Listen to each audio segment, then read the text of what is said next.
Hello there guys, it's Stephen here, back with another video, and this is something I've been wanting to discuss for some time. I get asked this all the time in the comments and on Twitter and so on. We all see the headlines about our wonder kids in the under-18s, Brahim, Phil Foden, Jadon Sancho, and I get asked by people if they are ready, should they be playing in the first team? Yeah, and for that to be answered, I think you have to look at several factors. It's a very nuanced question, it's a very hard thing to answer straight, and obviously this is just my opinion, and despite what you think I'm going to say, the answer is probably actually no, but also yes at the same time. It's very confusing, but you have to remember that these are two 16-year-olds and a 17-year-old that we're talking about here. They're both, all three of them in particular, are incredibly young. I know they may be exceptional.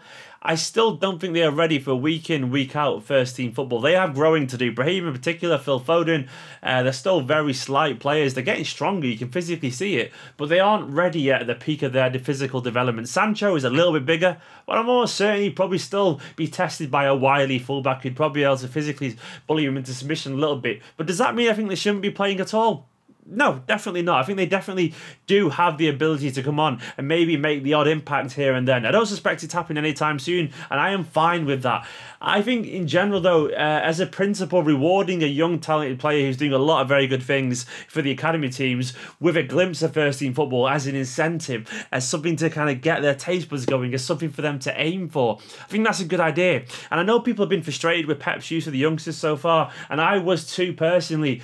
But at the start of the season, I was very, very encouraged. Until that kind of bad run of form kicked in, we'd actually use young players 3 times as more minutes as Pellegrini did at the same point last season. This was a few months back, and we saw the likes of Brahim make his debut. We saw Tosin Adarabioyo playing, Angelino before his loan, Maffeo, Alex Garcia. We saw a few players basically be involved, and that obviously changed then, unfortunately, with the downturn in form. I think Pep's principle here, his thesis at least, is bring a young player in when the team is settled, when they're playing good football. That's a shame, but I was also very encouraged by the most progressive thing I've seen in regards to our academy for years, when Phil Foden was involved on the bench against Celtic. Now, I was gutted that he didn't make his debut that day, but that said a lot, that a young lad from Stockport, a City fan, had been at the club since he was 8 years old. I think he's a City fan, I think it's across the years, I can't remember exactly, but he'd been at City since he was 8 years old, and he was involved on the bench at 16 in the Champions League. That was a big boost for the academy. That was Pep saying, if you're good enough, you will be considered, and he is most definitely good enough. He's a great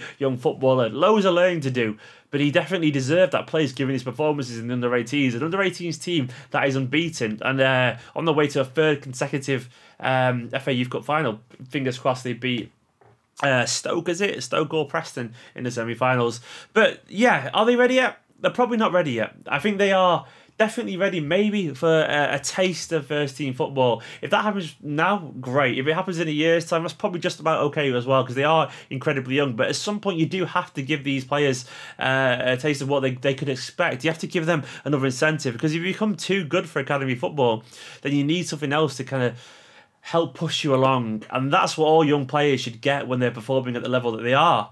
Sancho, Foden, Brahim, for me, these are the 3 young players that are doing very, very good things at the moment. And I think these are the kind of players who can get the fans going as well. You learn a lot about a player, not out on loan. You can learn a bit out on loan, but mainly when you put them around the world-class players. Elite prospects develop better in elite circumstances around elite players. And these 3 young prospects are very much in that category. I do believe that you should keep these in-house. I don't think we should farm out on loan anytime soon. I think they need to be around Silva, your Agueros, your Kompanys, your Yayas, and all these kind of players around Guardiola on the training ground. And I think the time will come for them. I think they'll all have made their debut inside the next year or so, and I think it'll be deserved. But I think we need to be a little bit patient with them. They are all still improving. None of them are showing any signs of stagnating. Sancho is tearing up the under-18s, but when he gets to the EDS level, he doesn't quite dominate in that same way. He's still learning to adapt to that level, and I think that's fine given how young he is still. He'll turn 17 in March, I think. Brahim He's played a lot of games as a number 9, even though he's a number 10 for the EDS, and he's learning stuff still. He's still getting bigger and stronger, and Phil Foden, he's just getting better with every week as well, but he still has to step up to the EDS level, which he hasn't done yet because of players ahead of him in position. So I think that basically we can be excited by these players. We can admit that they are world-class young prospects, potentially, so relative to their age group, so to speak. But we also can admit that maybe they don't need to be forced into the first team yet. They definitely need to be eased in slowly. They definitely need to be around the first team and maybe on the bench here and there. I'm sure maybe one of them will be on the bench before the end of the season is out again. But I wouldn't worry about it too much. They will almost certainly be involved with the first team during pre-season, and I fully suspect all three of them will become very good players. But yes, Blues, that's my opinion on that subject. Now, another little thing as well, I want to say thank you for all the very kind words from the Blooming Rising TV video, which I made explaining the situation. It's probably here now. You're all absolutely wonderful people, genuinely. I was really a little bit overwhelmed by how nice you all were. It was very hard to make that video. You'd be surprised, because obviously I was talking about other people, and I didn't really... I hope they wouldn't mind it. I'm presuming they didn't, because they're all good lads and stuff. But yeah, it was hard to make that video, so thank you for being understanding. I'll clear a few things up. We can't simply get funding for Blue Horizon TV because we don't own the rights for it. City probably won't get involved because they have their own YouTube channel to run.